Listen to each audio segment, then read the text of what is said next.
Shalom, selamat pagi saudara-saudara yang dikasihi Tuhan Yesus Kristus. Selamat berjumpa dalam renungan pada pagi hari ini.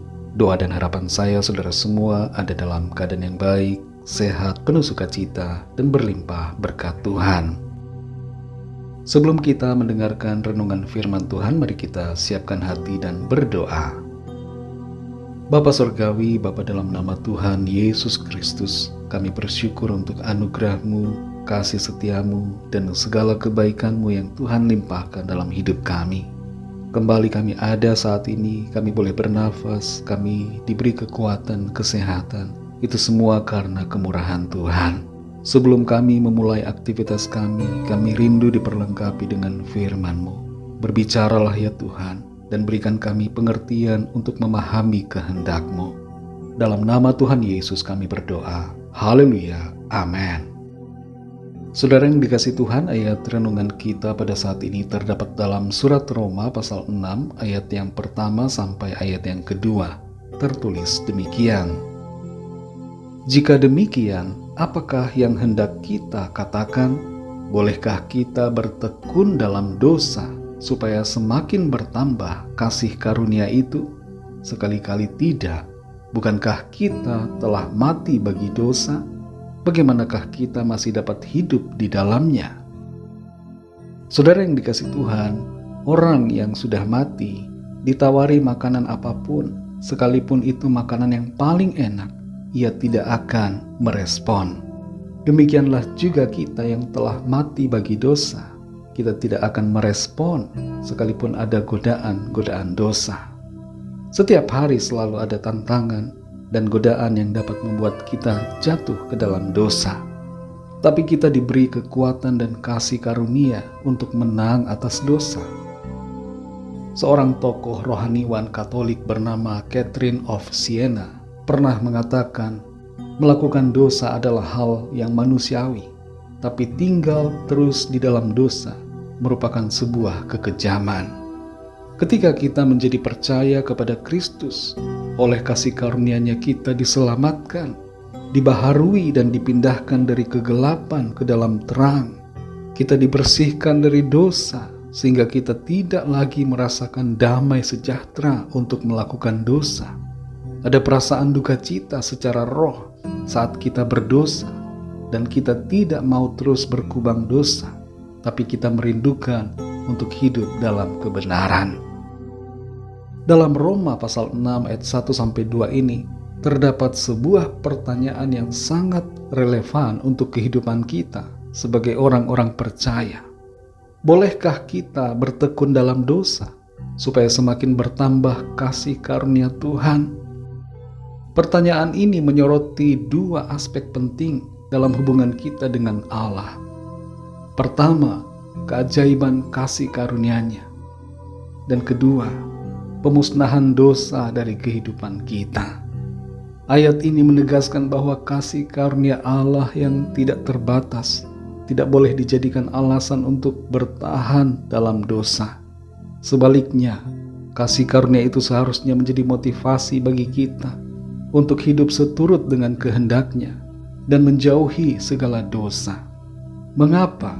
Karena sebagai orang percaya, kita telah mati bagi dosa dan hidup untuk Tuhan.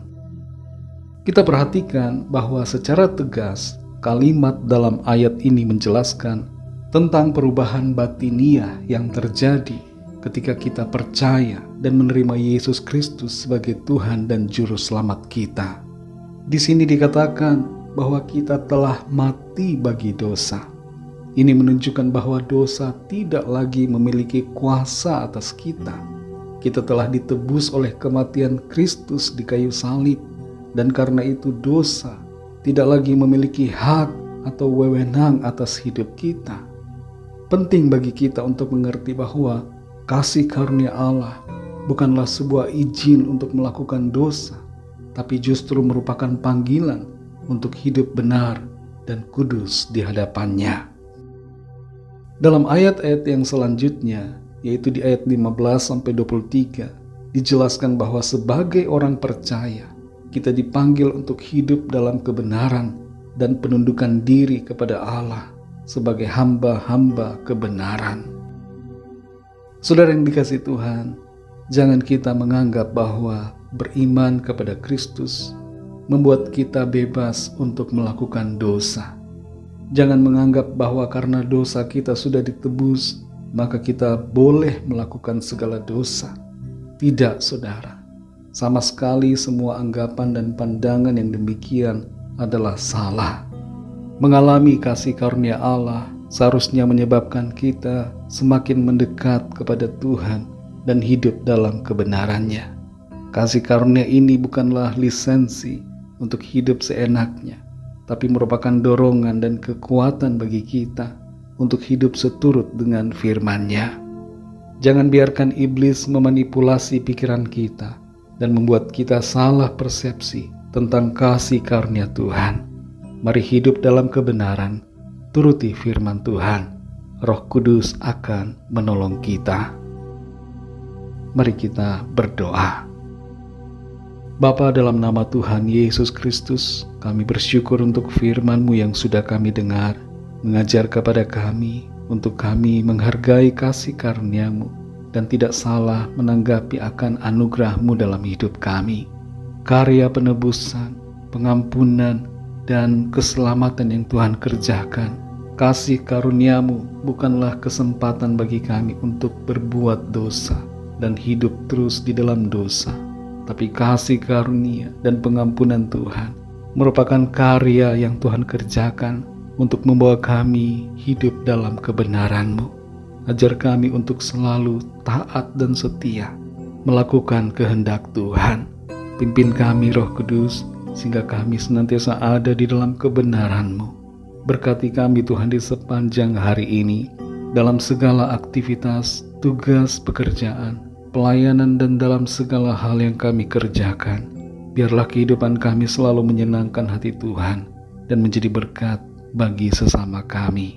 Kami berdoa bagi yang sedang dalam keadaan sakit dan dalam masalah, pergumulan apapun, agar kuasa Tuhan bekerja, mengalir dan menyembuhkan yang sakit, menguatkan yang lemah, memberikan semangat baru kepada yang berputus asa, melepaskan yang terikat terbelenggu dosa dan kuasa kegelapan, dan memberikan jalan keluar yang ajaib bagi yang sedang dalam persoalan.